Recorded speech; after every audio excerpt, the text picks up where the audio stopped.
The convoy drifted in the dark like a broken necklace. 13 ships scattered across nothing, their running lights dimmed to pinpricks to save power. No suns, no planets, no traffic lanes. Only the slow, patient spin of deep space and the long, quiet math of dying systems. On the bridge of the lead vessel Hearthbound, the air tasted faintly of metal and recycled breath. The heat was rationed. Voices were kept low, as if the universe might hear them and decide to finish the job. Commander Savan Rel stood at the forward display with their hands clasped behind their back. Rel was not human.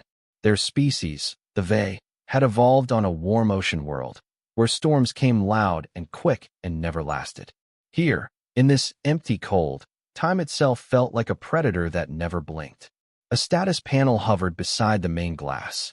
Life support, 31% water reclamation, 18% core power, 22% EST, survival window, 9 days. 9 days. That number had stopped feeling real after the first week of drifting. The mind refused to hold it the way it held normal danger. 9 days was too clean, too certain. The kind of certainty only machines and graveyards understood. Behind Rel, the bridge crew moved with careful economy. Every unnecessary step was a waste. Every extra breath was stolen from tomorrow. Lieutenant Kale, a lean Ketheri navigator with 3 thin arms and a bruised eye ridge, leaned over the comm station and whispered, "We received the Council's last packet again." Rel didn't turn. "Same packet." Kale nodded. "Same timestamp. Same authorization stamp. Same condolences." Condolences. The word didn't belong in spaceflight. It belonged in hospitals, in funeral halls, in the soft places civilizations built to pretend death was orderly. Rel finally faced Kale. "Play it." The comm screen flickered, and the hologram of a council official appeared. The official was polished, too polished, robes unwrinkled, eyes calm, voice smooth as a court oath. "To all remaining vessels of the refugee convoy designated Ashwake, 7. The Council acknowledges your continued hardship. We regret the limitations imposed by current strategic priorities. Rescue assets cannot be diverted without risking critical stability. You are advised to conserve power, maintain order, and prepare final records for historical archives. Your sacrifice will not be forgotten." The message ended with a ceremonial tone and a symbol, the Council's crest, bright and proud, as if shame could be printed away. Silence returned to the bridge. Rel stared at the crest until their eyes ached. "They advised us to die politely." Kale's mouth tightened. "They call it stability." "Stability," Rel repeated, tasting it like something rotten. 9 days until stability improves. Across the bridge, Ensign Juno, one of the few humans on board, lifted her head. Her hair was shaved close for hygiene. Her face looked older than it should have, drawn tight with fatigue. She didn't speak often, not since the engine failure, not since the convoy's escort turned back and left them. But now her gaze was sharp. "They didn't even try," she said quietly. Rel held her eyes. "No, they didn't." The convoy had started as a desperate migration. Border worlds collapsing. Pirate raids. A slow, grinding conflict the Council pretended was a regional dispute. Species that couldn't afford defense fleets sold everything they had to buy passage to safer systems. Then the lane collapsed. A gravity shear, rare, violent, unexpected, had torn through the convoy's planned corridor. It turned navigation into an open wound. 3 ships were crushed before anyone understood what was happening. 2 more vanished into the dark without even an explosion, swallowed by tidal forces that didn't care about treaties. The escort fleet, Council-sanctioned guardians, took one look at the readings and withdrew. "Unrecoverable," they said. "Unstable region. High risk. No strategic value." Those words had followed Rel ever since, like a phantom hand around the throat. Now Hearthbound drifted on emergency thrust, and the other ships drifted with it, loosely tethered by weak comm signals and shared fear. No one spoke of mutiny anymore. Hunger killed anger faster than any punishment. Rel walked to the wide observation window. Beyond it, starfields like ice dust. No movement, no signs, just the endless, indifferent glitter. Somewhere out there, civilization continued. Meals were eaten, votes were cast, music played, children were born. The Council debated budgets. And here, in the cold seam between systems, 13 ships waited for their supplies to run out. Rel's second officer, a squat Doran named Vesh, approached with a datapad. The Dorans were miners by tradition, all heavy bones and stubborn survival instincts. Vesh looked like someone carved from rock and then given the curse of empathy. "Commander," Vesh said. "Hydroponics report. Crop failure in Bay 3. Rel exhaled slowly. "How many bays left?" "2. Maybe 1.5, Vesh replied. "Fungal bloom. The filters are tired." "Tired," Rel echoed. Everything was tiring. Systems. People. Hope. Vesh hesitated. "There is another option." Rel turned. "Option implies choice." "I'm listening." Vesh lowered their voice and glanced at the others, as if superstition might punish certain words. The last beacon. The last beacon was a phrase spoken like a curse, like a prayer you didn't want to admit you knew. Rel stared at the datapad in Vesh's hands, though it displayed nothing new. "We already broadcast standard distress." "Yes," Vesh said. "Standard. In the approved channels. In the lanes where someone might actually care." Rel felt the bridge around them tighten. Kale looked away. Juno's jaw clenched. Vesh continued. "We could broadcast off-grid. Wideband. Unlicensed. The kind of signal the Council dislikes." Rel's throat tightened. And who would answer a signal that far out? Vesh didn't immediately respond. Finally, they said, "Anyone." That was the danger. In deep space, anyone included monsters. Kale swallowed. Pirates would trace it. Predators would trace it, another crew member added. And Vesh's gaze flicked to Juno. Humans might trace it. A few heads turned. Not hostile. Not exactly. More like cautious curiosity mixed with old prejudice. Humans were part of the galactic community, technically. They had joined late. Their expansion had been messy, fast, and loud. Some called them a miracle. Others called them a contagion. In council halls, humans were spoken of as a necessary inconvenience. Too stubborn to control. Too inventive to ignore. But here, far from the lanes, humans were something else, a rumor. Juno lifted her chin. "You think they'd come?" Rel watched her carefully. "Do you?" Juno's eyes were tired, but there was something hard under the exhaustion. A core that refused to accept the shape of helplessness. "I don't know," she said. "But I know one thing. Humans hate unanswered calls." Vesh's brow ridge rose. "That's a strange cultural rule." Juno gave a faint, humorless smile. "Not cultural. Historical. If you leave people behind long enough, you either become the ones who abandon or the ones who swear never again." Rel felt the weight of that sentence settle into the bridge like a dropped tool. It had an edge. It had history. They turned back to the observation window. Stars. Cold. Silence. 9 days.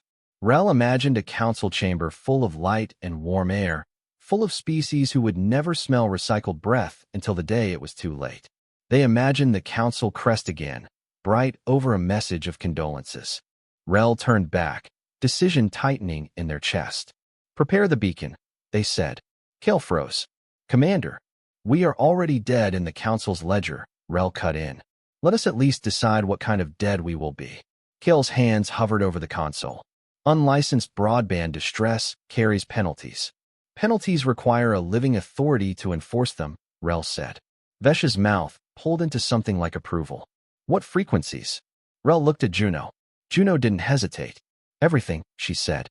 "All bands. All patterns. Old and new. Send it as raw truth." Kale hesitated again. "Truth is expensive." "So is silence," Juno replied. Rel stepped toward the central console. Their fingers trembled slightly, not from fear, but from fatigue. The kind of fatigue that turned decisions into cliffs. On the screen, the beacon program awaited final authorization. Distress type, unsanctioned broadcast range, maximum power drain, severe warning. Signal may attract hostile entities warning. Council penalty classification, treasonous misuse of emergency protocols. Treasonous. Rel stared at the word and felt something in them finally break. Not a bone, not a system, but the last fragile belief that the council was even worth betraying. They placed their palm on the authorization panel. "Record the message," Rel said. A small hollow recorder floated up, its lens glittering like a cold eye. The bridge lights dimmed further, responding automatically to the power draw. Rel faced the recorder. They did not give their name at first. Names were pride. Titles were pride. This was not a speech for pride. This is a distress call, Rel began, voice steady despite everything. This is not a drill. This is not a test. This is not council approved. They paused. Breath. Control. We are Convoy HFY 7. 13 vessels. Refugees. Civilians. Families. Wounded. Children. Species of the council and beyond. Behind them, someone quietly began to cry. Not loudly. Just enough for the microphone to catch it like a crack in glass. We are stranded in deep space, Rel continued. Navigation lanes collapsed. Engines damaged. Food systems failing. We have 9 days of survival, less if something else breaks. Rel looked directly into the lens. The council has abandoned us. Kale flinched. Vesh stared at the floor. Juno's face went still. Rel kept speaking. If you are receiving this and you have the ability to help, we ask for aid. Any aid. Guidance. Tow. Supplies. Rescue. Mercy. They swallowed. And if you cannot help, then remember us. Remember that we called. Remember that we existed. They leaned closer. This beacon is broadcasting on all known frequencies, including legacy human emergency bands. If any human vessel hears this. Rel hesitated, then finished the sentence as if it cost blood. Please answer. The recorder beeped. Message saved. For a moment, no one moved. The bridge felt like it had stepped over a threshold and couldn't go back. Kale whispered. Once we transmit, it cannot be taken back. Rel nodded. Good. They pressed the final command. Transmission initiated. The ship's systems groaned. Power lines humming as the beacon drew deep. Lights flickered. For a heartbeat, Rel thought the whole grid might collapse. Then the beacon stabilized. On the external cameras, a small drone pushed the beacon capsule out into the void. A tiny thing. A seed of desperate sound. It drifted away, blinking faintly, and then it began to scream into the universe, not in panic, but in structured, relentless signal. A voice made of mathematics and grief. The bridge watched it shrink until it became just another speck among stars. Kale exhaled shakily. Now we wait. Rel turned to face the room. No, Rel said. Now we endure. The first day after the beacon launch felt almost normal. That was the cruel trick of hope. It made even suffering feel lighter for a moment. People spoke more. They moved with purpose. Children were allowed an extra sip of warmed water. Some families cleaned their living quarters as if expecting guests.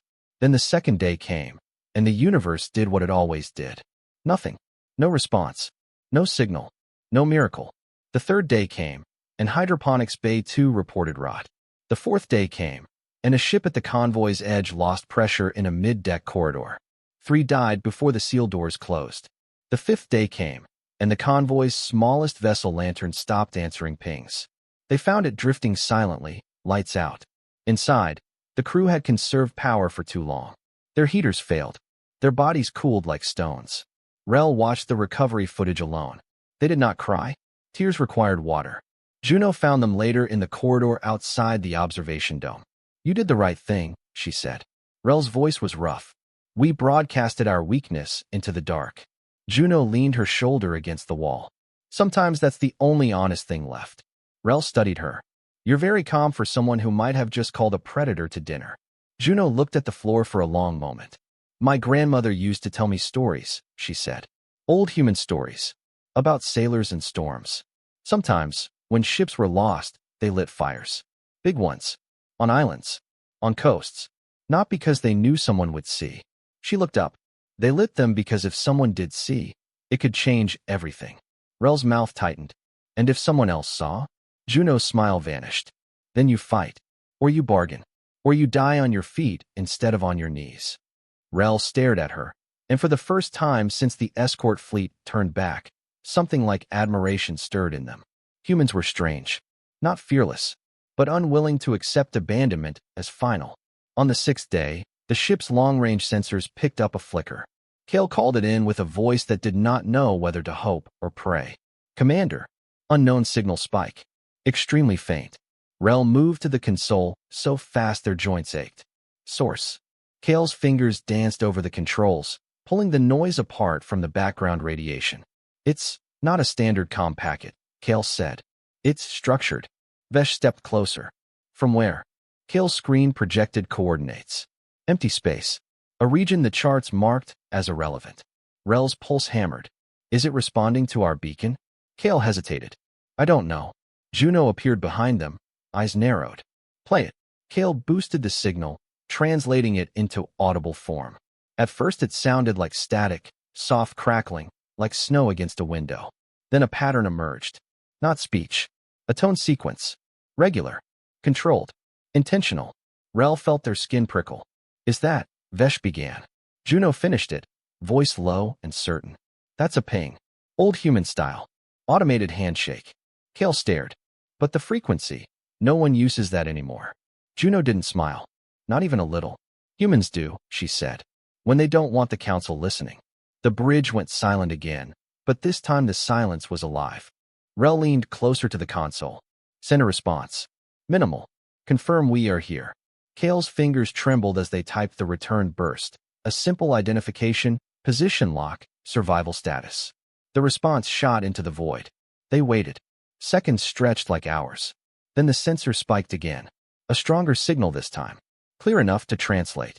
Kale's face was drained of color. It's not a full message. Then what is it? Rel demanded. Kale swallowed, eyes fixed on the screen. It's just 3 words, Kale said. The translator rendered them in clean, unmistakable standard. Call received. Hold. Juno closed her eyes. Vesh whispered, that's it. Rel's throat went dry. That's enough. Kale zoomed out the scan field, widening, widening, widening, trying to find a ship's signature, any trace. Nothing. Only empty starfields. And somewhere in it, something that had heard them. Rel stared at the words again. Call received. Hold. Now we will try. Not identify yourself. Not state allegiance. Just a command. Gentle, firm. Hold. As if the universe had finally reached out a hand and said, don't let go yet. Rel straightened slowly. All ships. Rel ordered, voice rising over the comm net. This is Commander Rel of Hearthbound. We have received a response to our distress beacon. Repeat. We have received a response. The convoy channels exploded with voices, shouts, sobs, disbelief. Rel cut through it with the authority of someone who had carried too much death to allow chaos now. Maintain order. Keep power rationing. Keep life support steady. Do not fire thrusters unless commanded. Do not broadcast anything beyond convoy net.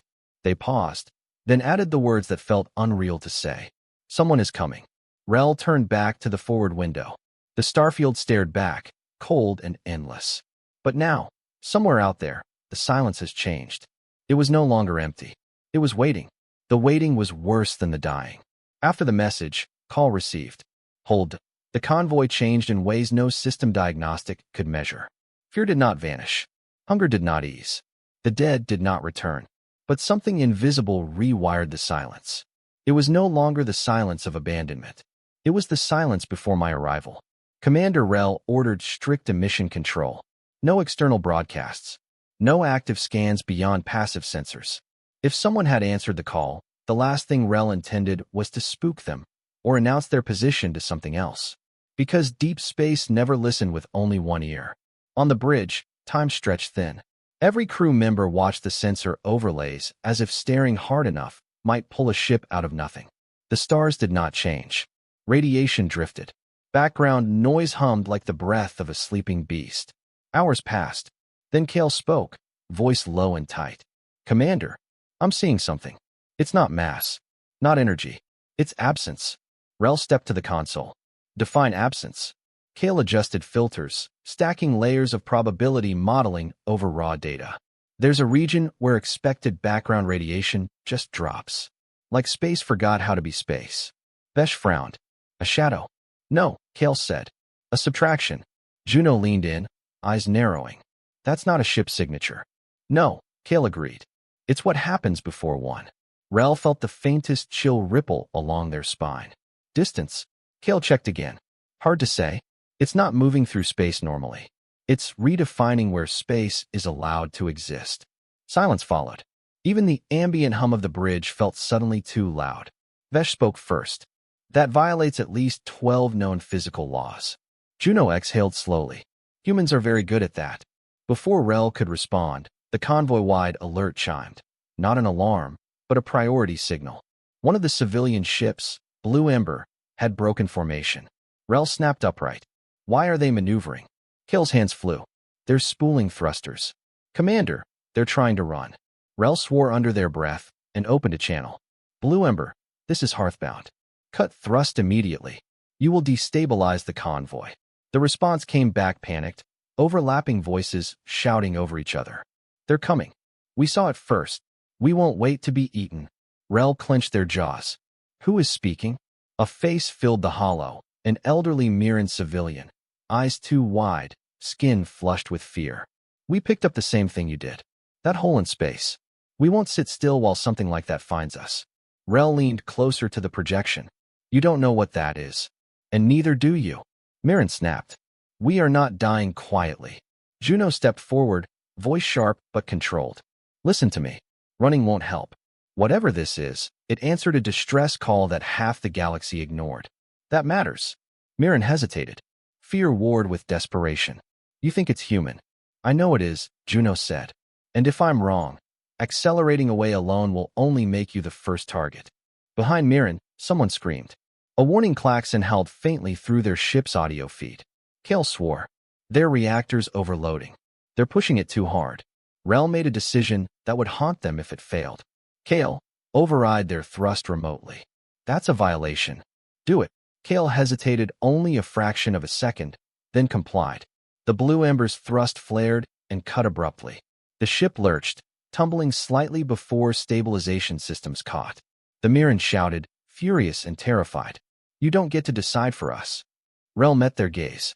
I decide when your choice endangers everyone else. You are part of this convoy. That means you are not alone, whether you want to be or not. The channel cut.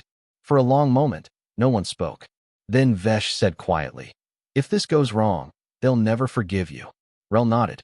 If this goes right, they'll never forget why they're alive. The anomaly grew. Not larger, closer. Passive sensors began to struggle. Star positions warped subtly near the region of absence, bending like reflections on disturbed water. No energy spike. No radiation blooms. Just a creeping distortion that made every navigation algorithm scream uncertainty. Kale wiped sweat from their brow. I can't get a fix. Whatever's coming isn't arriving from a direction. It's arriving into one. Rel stared at the display. Time to arrive? Kale swallowed. Minutes. Maybe less. Across the convoy, tension reached a breaking point. Some ships sealed bulkheads. Others powered weapons they barely had ammunition for. Prayers rose in a dozen languages, spoken to gods who had never learned to navigate vacuum. Juno stood at the front window, hands clenched at her sides. Rel watched her. You're very sure of them. Juno didn't look away. I'm sure of what they do when someone calls for help. That's not the same thing. Juno's voice was steady, but there was steel under it. Humans don't answer because it's safe. They answer because someone didn't. Before Rel could respond, the distortion collapsed. Space folded. Not violently, not explosively, but with the inevitability of a closing door. The absence snapped into presence. The ship appeared without fanfare. No flash. No roar. No shockwave. One moment there was nothing. The next, there was it. The vessel dwarfed Hearthbound. It was long, asymmetrical, and scarred. Not sleek like council cruisers. Not ornate like ceremonial flagships. Its hull looked layered, as if built by adding solutions on top of old problems rather than replacing them. No visible weapons. No glowing engine flares. Just mass. Intent. Presence. The convoy's sensors went wild, then abruptly quieted, as if the ship had reached out and gently told them to calm down. Kale whispered, they just stabilized local space-time. Vesh stared. On purpose. The human ship did not hail them immediately. Instead, it moved. Slowly. Carefully. It repositioned itself between the convoy and the direction of the unknown, like a body stepping between a threat and something fragile. Rel felt something tighten in their chest that had nothing to do with fear. Then the hail came. Audio only. No visuals. A voice filled the bridge. Human. Calm. Unhurried. Not synthetic. Not amplified for authority. Just present. Convoy Ashwake 7, the voice said.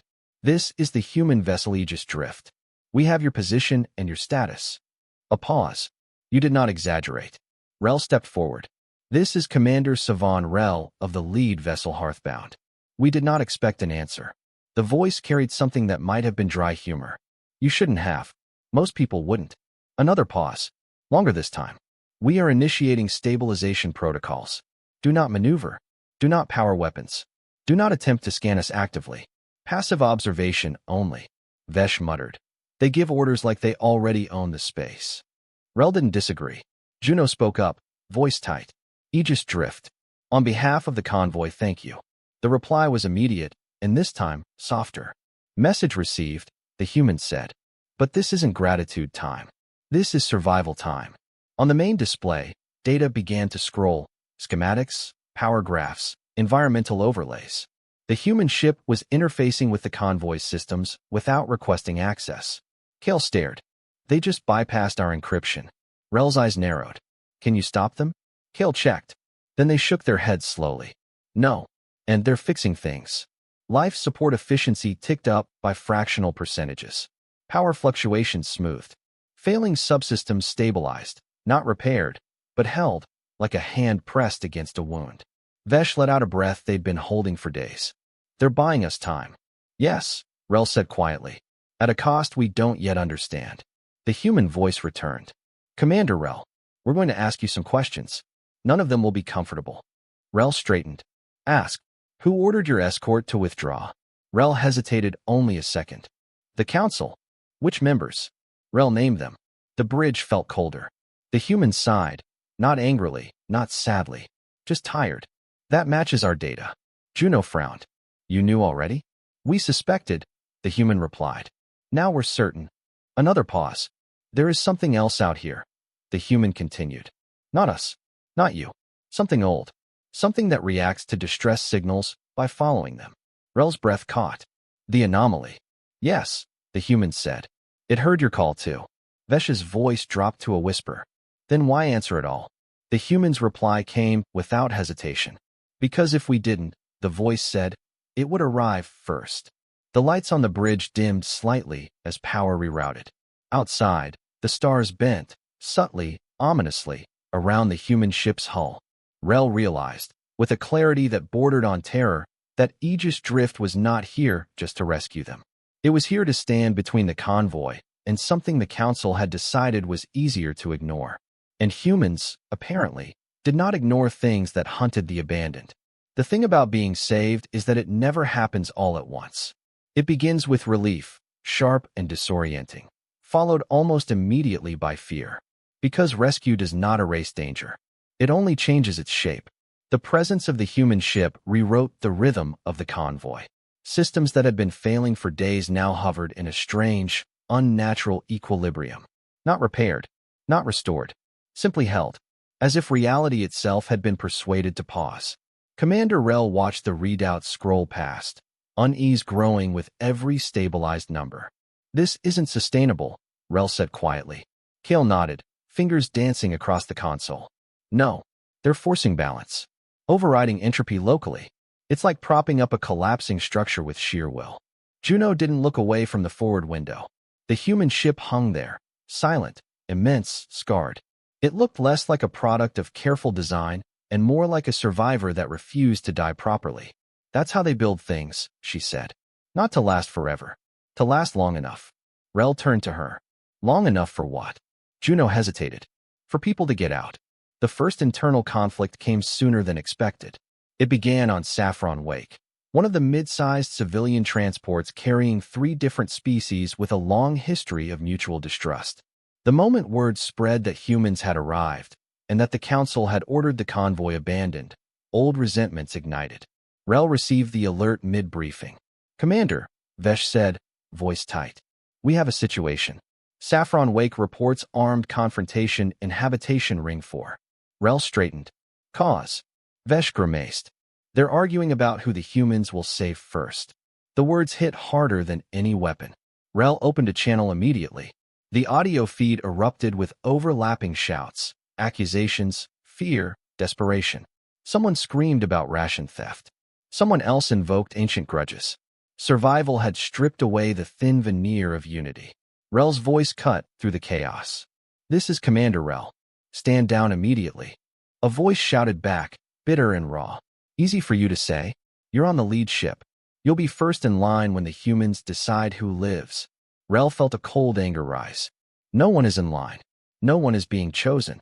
Then say it, the voice demanded. Say the humans will save us all. Rel paused. That pause was enough.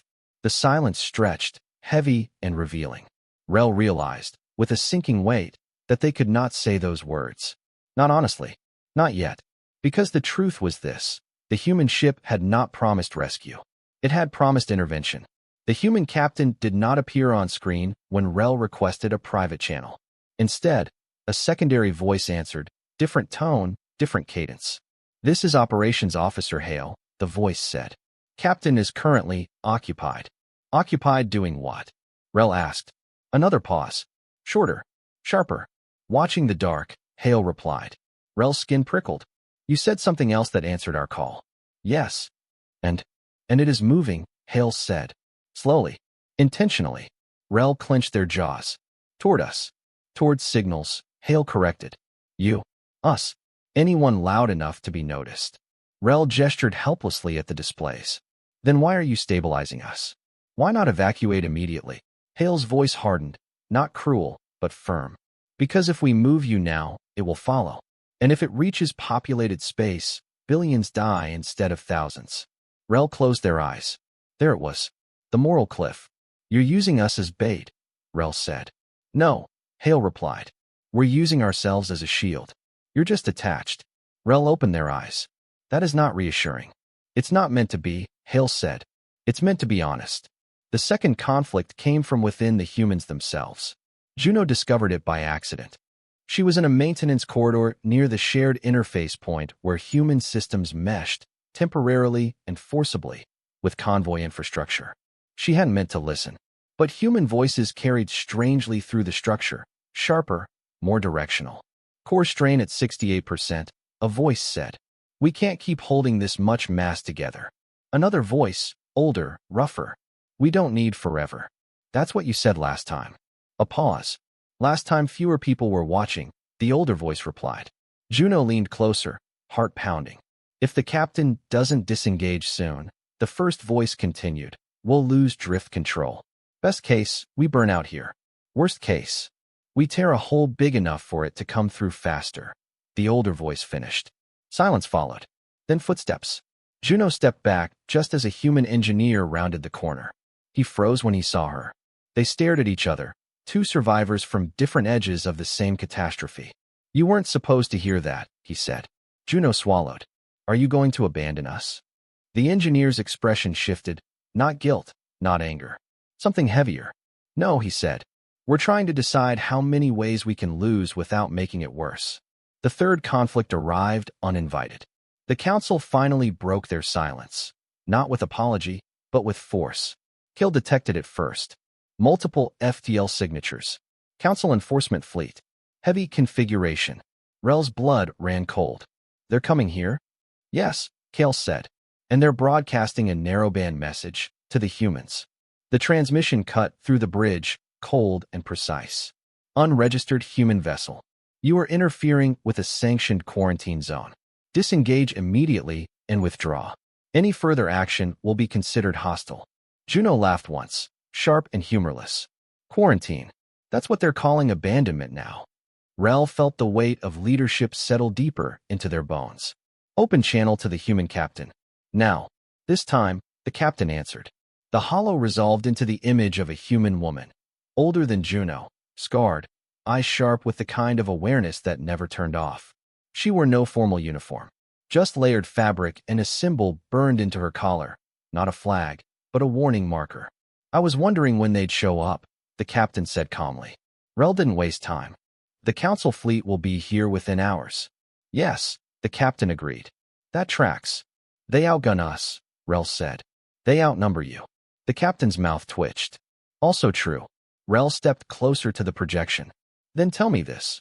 Are you here to save us? Or to make a point? The captain studied Rel for a long moment. When she spoke, her voice carried no triumph.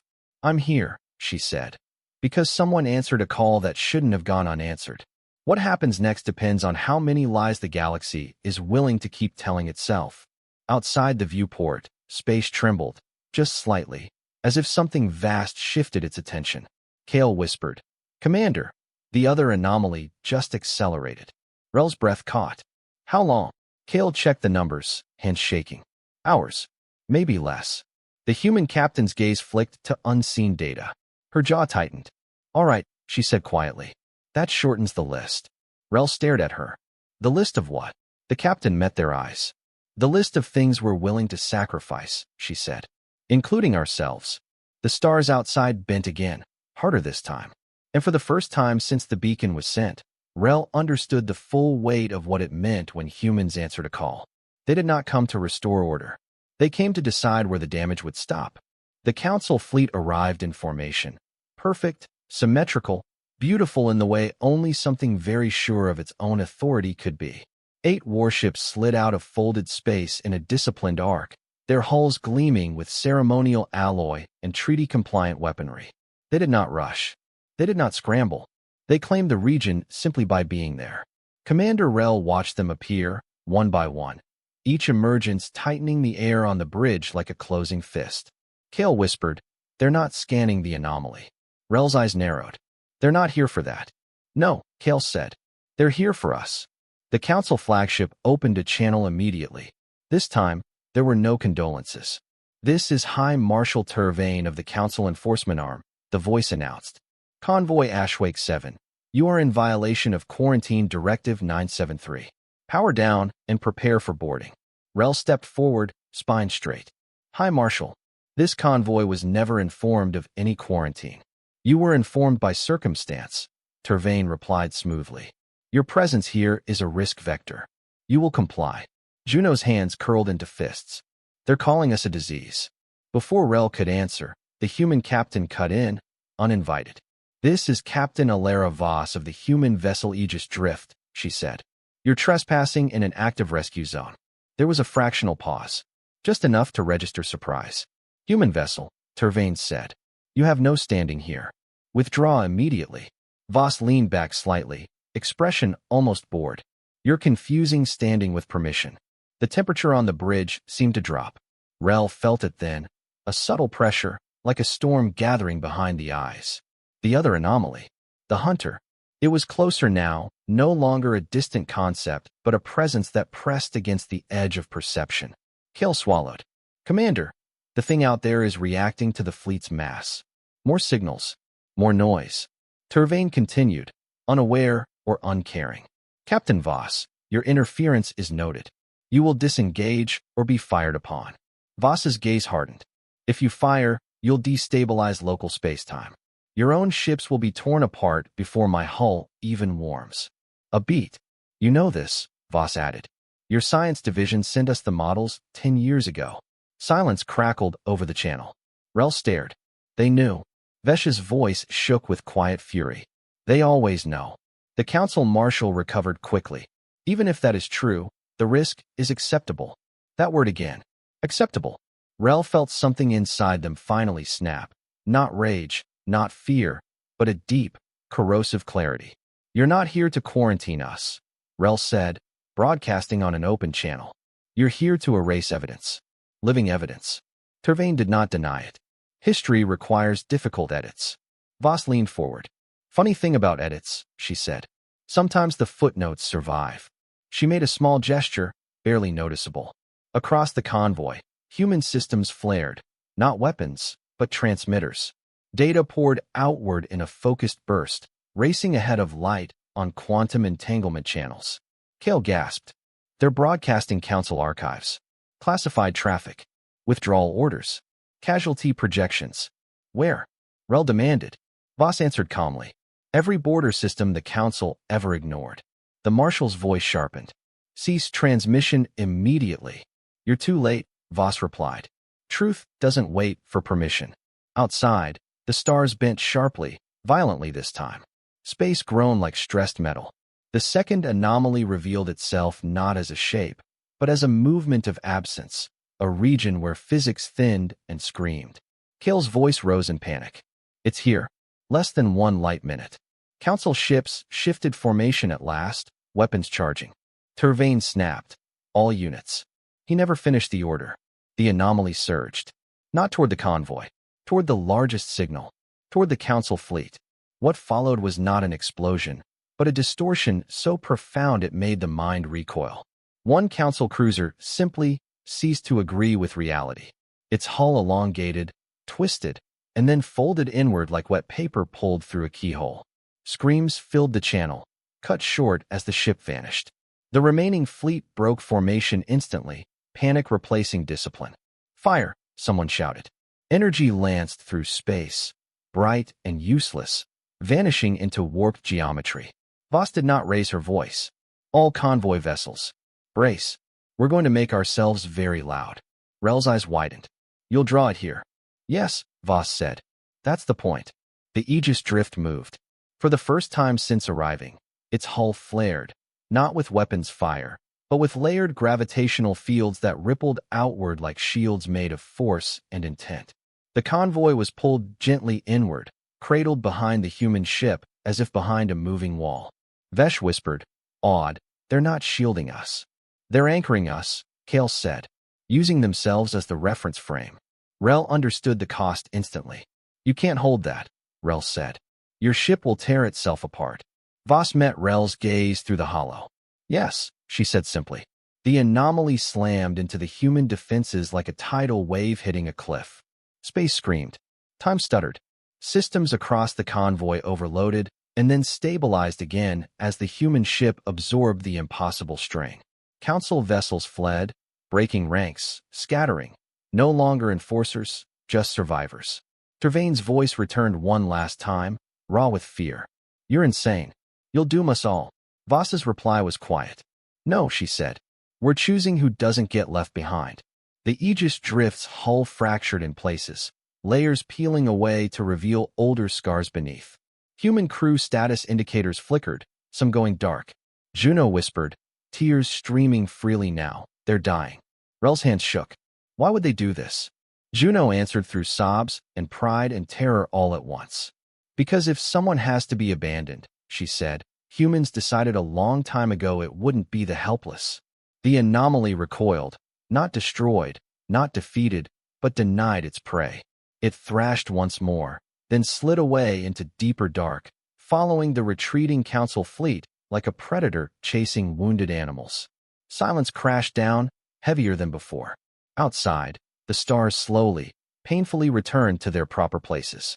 The Aegis drift drifted too, its lights dim, its hull broken, but still between the convoy and the void. Kale's voice broke. "Commander, the human ship is losing power." Rel opened a channel to Voss, heart pounding.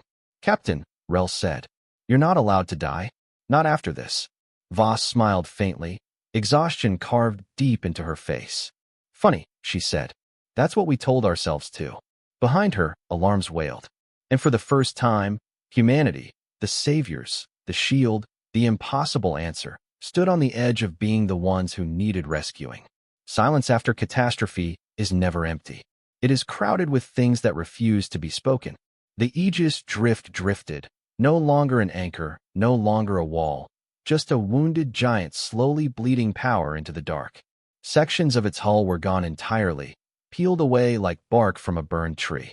Emergency fields shimmered weakly where reality had been torn and stitched back together by human hands and stubborn physics. On Hearthbound's bridge, no one moved. Kale finally whispered, "We're alive." Rel did not answer. Survival, in that moment, felt less like victory and more like theft. Vesh broke the stillness with a datapad shaking in their hands. "Commander, human life signs. Over a third of their crew are unaccounted for. The rest, many are critical." Juno covered her mouth. Her shoulders shook, but she made no sound. Rel forced their legs to work. "Open a channel. Medical priority. All ships." Kale hesitated. "Commander, their systems are locked. They're not accepting external assistance." Rel felt anger flare, hot, sharp, almost welcome. "They saved us, and now they're too proud to let us help." "No," Kale said quietly. "They're too busy holding themselves together." As if summoned by the words, Captain Voss appeared on the hollow, unsteady, seated, one arm bound in a makeshift brace. Blood darkened the fabric at her shoulder. Her eyes were sharp but dimmed by exhaustion. "Commander Rel," she said. "Status." Rel stepped forward. "All convoy vessels intact. Casualties, minimal. Compared to." Rel stopped. They could not finish the sentence. Voss nodded once. Good. That was the objective. Rel's voice tightened. You sacrificed your ship. Your people. Voss's jaw set. We spent them, she corrected. There's a difference. Juno exploded then, weeks of restraint tearing loose. That's not a difference. That's a euphemism. The bridge froze. Voss turned her gaze to Juno, studying her as if seeing her clearly for the first time. Name. Juno, she snapped. Ensign. Humans. Convoy HFY 7. Something shifted in Voss's expression, not guilt, not regret. Recognition. Juno, Voss said gently. If I hadn't made that choice, you'd be dead, along with everyone else here. The council would call it an acceptable loss. The anomaly would be called feeding. Juno's eyes burned. You still don't get to decide who dies. Voss leaned forward despite the pain. Every commander decides that.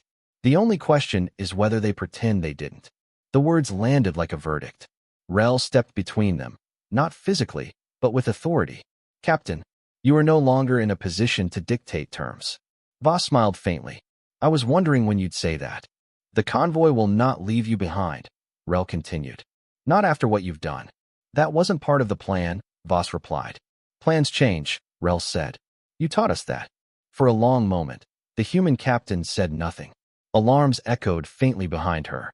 Somewhere on the Aegis Drift, people were dying quietly, efficiently, without ceremony. Finally, Voss exhaled. If you tether to us, you risk drawing attention again. Rel didn't hesitate. Then we will share that risk. Voss studied Rel. Really studied them now, not as a convoy commander, but as an equal. The council will not forgive this. Rel's voice was calm. They already condemned us. Another silence. Then Voss nodded once. Very well. Limited interface. Medical only. Kale exhaled shakily and began routing systems. Across the convoy, medbays powered up, doors sealing, crews moving with purpose they hadn't felt in weeks. For the first time since the beacon launch, the convoy wasn't waiting. It was acting. The cost became clear over the next few hours. Human casualties were higher than anyone expected. Not because they were careless, but because they had stayed longer than safety allowed. Engineers burned themselves out keeping impossible systems stable. Navigation officers died when time stuttered mid-thought. One entire section of the ship had simply vanished, taken by the anomaly's edge like attacks for trespassing too close to the void. Rel walked the shared medical bay as alien and human medics worked side by side. No hierarchy. No protocol debates. Just blood, hands, and breath. They stopped beside a human engineer, young, eyes half open, breathing shallow. Juno stood there already, gripping the edge of the cot. He rerouted the anchor field manually, she said hoarsely. Burned his nervous system by doing it. Rel looked down at the engineer. Will he live? The medics shook their head. Long enough to know he did. The engineer's eyes flickered. He looked at Rel, at Juno, at the unfamiliar faces surrounding him. Did it work? He whispered. Juno swallowed hard. Yes. A smile ghosted across his lips. Good. Worth it, then. He exhaled, and did not inhale again. Juno turned away, fists pressed to her eyes. Rel stayed. They realized something then, standing among the dead who had chosen this fate. Humans did not see sacrifice as tragedy alone. They saw it as a continuation. The council's response came 12 hours later. Not a fleet. A message.